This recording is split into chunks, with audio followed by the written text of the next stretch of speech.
Guys, I am actually unwell after reading this book. I'm being honest.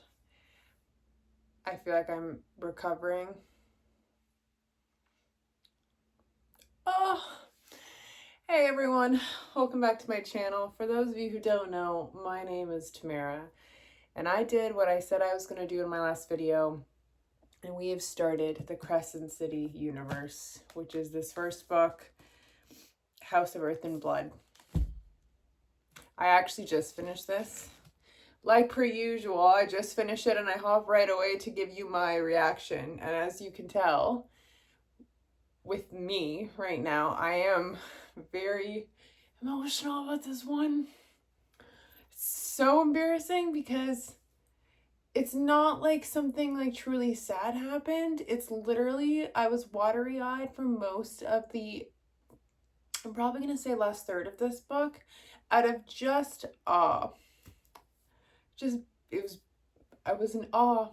I don't know how to explain it, but I have to pull myself together for this video. Oh my Lanta. Maybe I should have slept on this, but we're in here. We're doing this raw.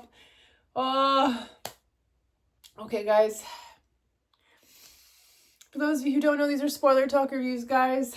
I am talking about this book in its full detail. If you haven't read the book and obviously don't want to be spoiled, then pick this video up when you've read it, or if you just don't care for spoilers, let's get into it, because I feel like I owe this series a little bit of an apology. If you saw my prior video, actually, we had alluded that we decided to pick up the Crescent City books. They were the last of the Sarah J. Maas installments I hadn't read, to prepare ourselves for the new books that are coming out in the fall of this year, because Sarah J. Maas herself said that they do cross over all three series, Throne of Glass, ACOTAR, and this one in some capacity. So to get the full experience, you should have read all her publications. And so this is what I'm doing. This is what we're starting finally. And I got these books at Christmas from my brother, and I dragged my feet reading them because in the Sarah J. Maas world, people always rave the Throne of Glass is one of their favorite romantasy series, and same with ACOTAR. Like, those series have hype. This one seems to fall a little short in terms of like reputation. Like, I don't think I've heard enough about people raving about the Crescent City trilogy. So with this reason, I also heard it was different. I heard it was very different than ACOTAR and Throne of Glass. It is more modern day. They use cell phones. It's arguably a little dystopian. So because I loved ACOTAR so much and I owe ACOTAR a lot, I was really hesitant to pick up something that what I assumed was so different, because I think I needed a break from Sarah J. Maas. I wanted to give this the time that it needed. And here we are. And I never really felt, in a sense, so ashamed for judging this one, because this is a 5 out of 5 read. It is. I didn't expect to love this book as much as I did. And like I said, I literally finished reading it moments ago, and I'm still recovering from like the impact it has on me, which is why I just feel like I'm just gonna be like watery-eyed through most of this, because wow. I had always said that Aelin in Throne of Glass was like my top FMC of all time. In all of the books I've ever read, she is my top, and that has still remained. But I have to give it to Sarah J. Maas when they write these female leads, because Bryce in this book killed me. She killed me. And she is in my top 3. I don't necessarily know where she places second or third for my top FMCs, but holy cow, I felt like it reminded me of Aelin. It reminded me from Throne of Glass, but in so many different ways. Like, we have to talk about her first, because Bryce is one of those characters who, in a sense, is an underdog, and she thrives off people thinking the worst of her, but she is like the most selfless character I feel like I've read in a long time. And that really, and I mean really, showed in like the last third of this book. the amount of sacrifices that this woman did to just for the people that she cared for. She really saw a lot of good in people, and she always fought for other people's freedom, like on an expense of her own. Like she would gladly give her life in servitude to someone else to free someone that she cared for. And so many times paid for that. Like she paid to free the people that she loved with like either owing someone back in like a life debt of money, or just like literally sacrificing herself to be an ongoing slave, or like sacrificing her potential for happiness to make sure someone that she loved or felt was deserving of bettered themselves over her. Like when I'm talking selfless, this is like some real next level stuff. And every big selfless moment that happened in this kind of came back to back to back in this last segment, and it literally had me in a chokehold because I was like, this girl is killing me. Like this loyalty, the selflessness, her like power, the undying faith that she had in people was just beautiful. Like I feel like such a sis about this, but when I reflect on this book, that's exactly what I feel. She was a standout for me. And oh my god, she's epic too. Like she literally is so smart. I wouldn't say she's as clever as Aelin though. Like Aelin, like from Growing Up Glass, don't mean to compare them, but they are in the same universe in some capacity. But Aelin like thought like 100 steps ahead. Like she was so freaking clever. Bryce is clever too. Like she definitely had things up her sleeve that was very well known. She's awesome. Like she's sassy, she's witty. She, like I said, like she doesn't care what people think about her. She's very, she just loves so fully. Like she's such an admirable character. And then she has all these skills that she just really keeps to herself because she doesn't want to flaunt things. She doesn't want to kind of, not saying show all her cards, but she's just so humbled by her own strengths in some ways that that's the last thing she wants to do is be flashy. And she like lets people thrive over her because she wants them to have that success. I'm telling you, the girl is so selfless that I can't even with this girl. And it just, she's flawless. She's flawless. Every character that she's had any involvement with, there's so many characters in this and so many great relationships you build in this story that I was completely at a loss with how much I'm admiring this female lead. Completely. It's crazy. It's crazy. Like that's what drives me to tears. Not because of I wouldn't say like anything like death or sadness truly happened that made me tear up. It was literally in the last third, just her consistent selfless actions to like practically kill herself for other people. It was like the bravery on this girl. I can't explain it. Like I can't explain how brave she is. It was stunning. Okay, so now I think we can put some of the sadness aside from me and talk about the other areas of this book. That one I had to get off the top right away.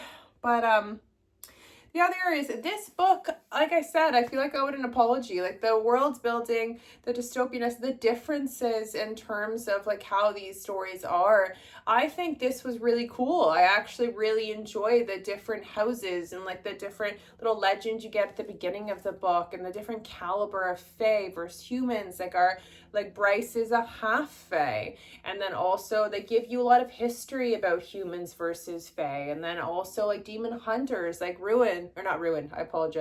Hunt in this, and angels, and like they really keyed into a lot of the fantasy stuff that is very unique from Sarah J. Maas's other publications. I think like it gave a lot of detail. Like I wouldn't find that there was that many similarities, but that's a good thing. Like I feel like that was unique in that way, and I really enjoyed all of that. I feel like her best friend Danica and the wolves, like I'm telling you, they touched on a lot of fantasy in this, but it was really cool.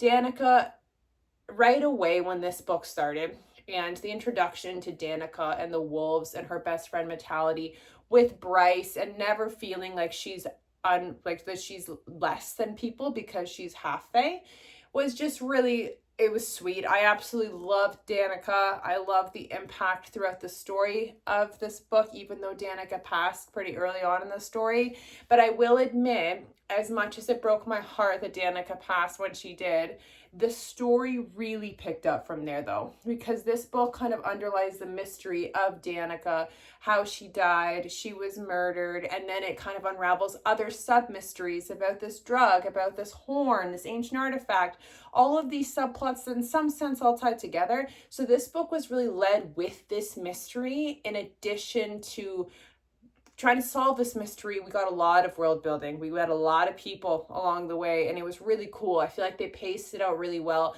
But the heart of like Bryce and her, I don't know, like her belief in people really stemmed from her love for Danica. And although she passed, this was an underlying theme throughout this book, which I really appreciated. I really appreciated their relationship and the innocence of it and how they saved each other in different ways. I just thought it was really cool.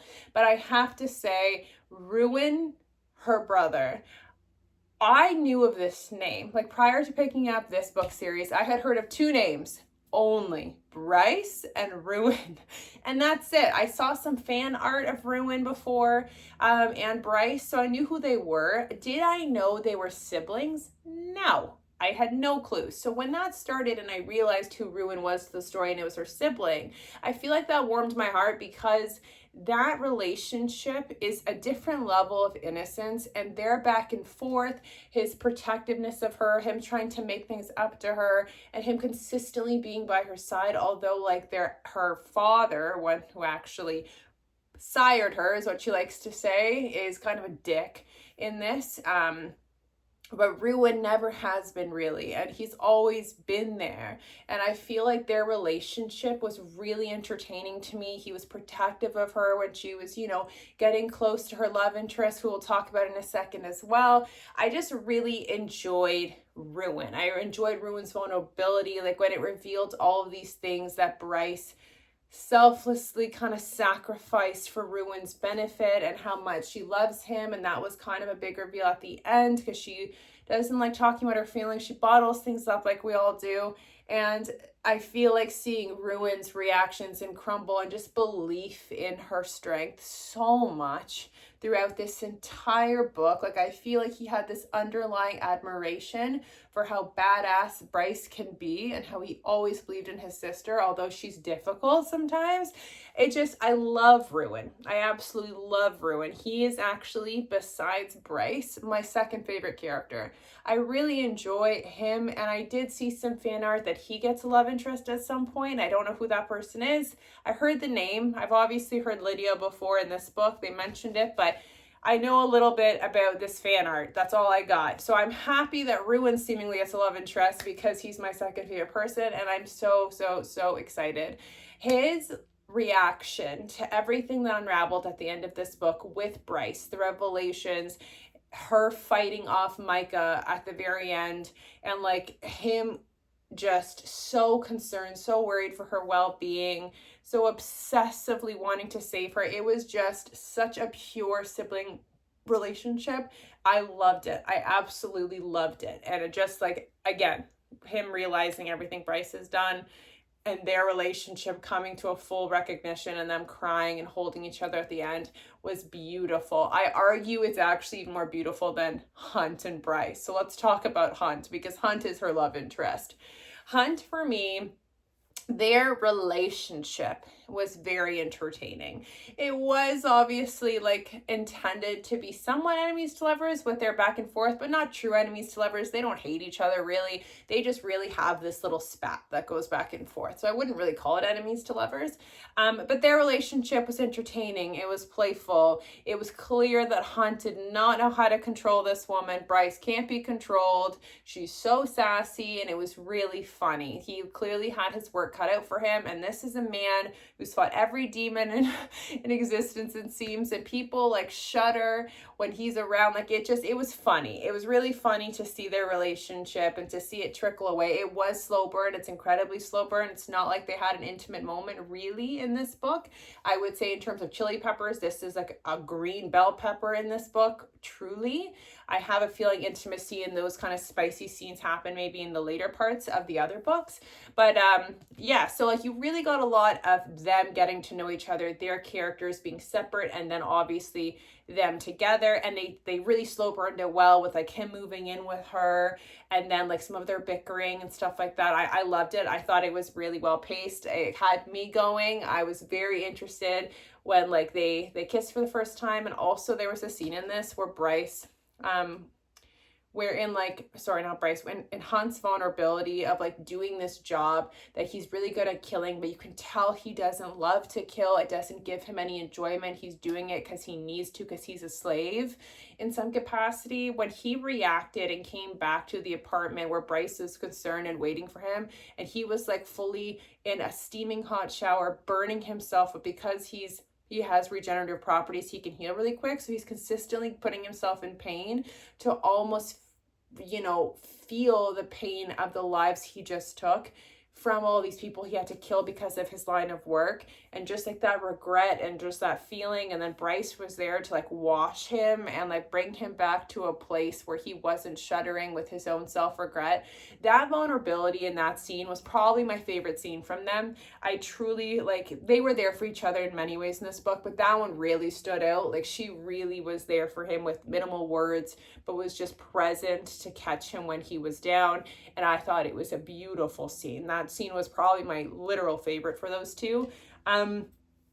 Yeah, and then even just him in general, he's a very unique backstory. Like he had a big love story before. He's been enslaved. He was a rebel fighter. He has no regrets on those decisions. He doesn't like the hierarchy within the angel world or the fae world. He's a pretty big advocate for freedom, and all he wanted in his story is freedom. And that seems to be something that a lot of people are thriving for, because there is a lot of slavery and bound to contracts in this.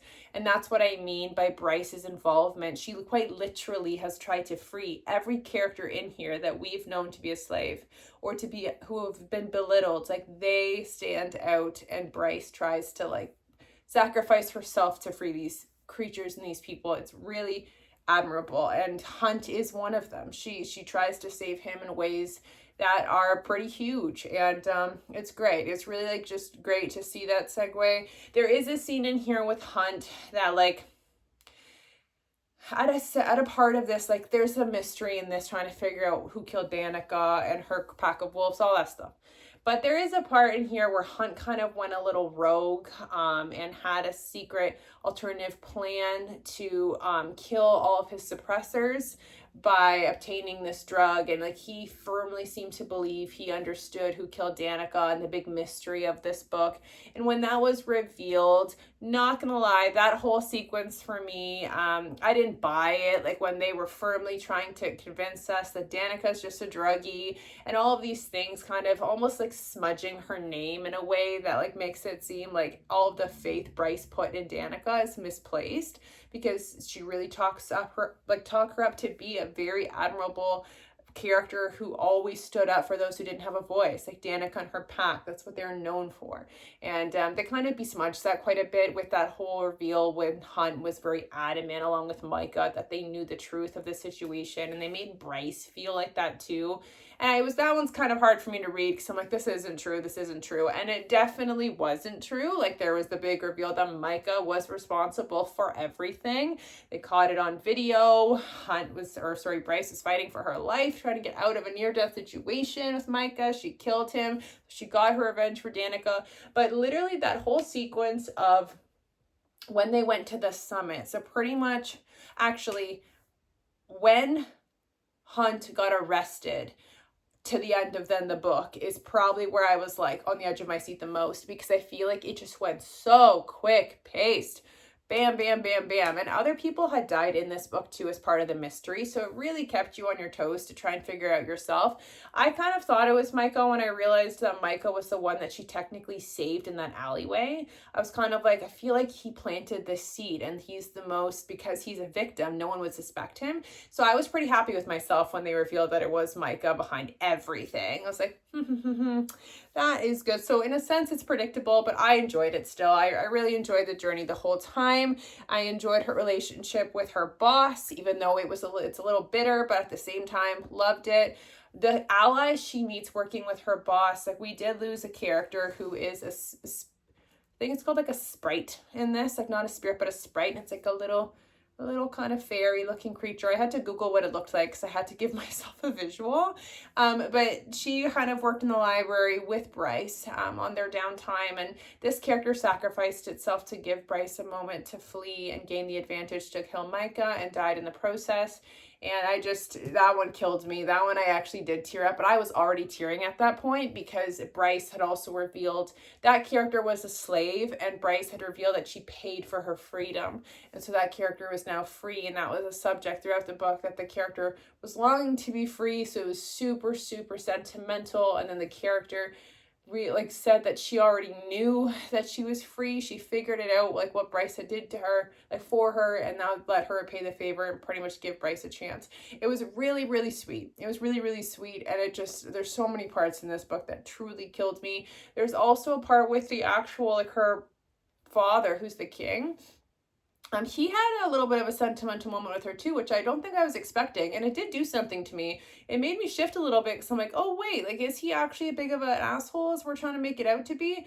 Where he acknowledged how much he loved her mother and that she's very much like her mother, but she's also more like him, and that's a bad thing. It was one of those moments that caught me off guard that he was even visiting her in that way to check in on her, although he's made it a point that he doesn't want to show that he cares for her. And his reactions the whole time to the last third of the book when Bryce is in peril consistently, it just like, I don't know, it really kind of to me showed a little bit more of the father that actually maybe cares for her and he doesn't want to say. So I'm curious what about their relationship in the next book, to be honest. I am, because I feel like there could be some growth there, and I don't want to villainize her dad because I think it could be misunderstood. So I'm kind of hoping that I'm right, but who knows.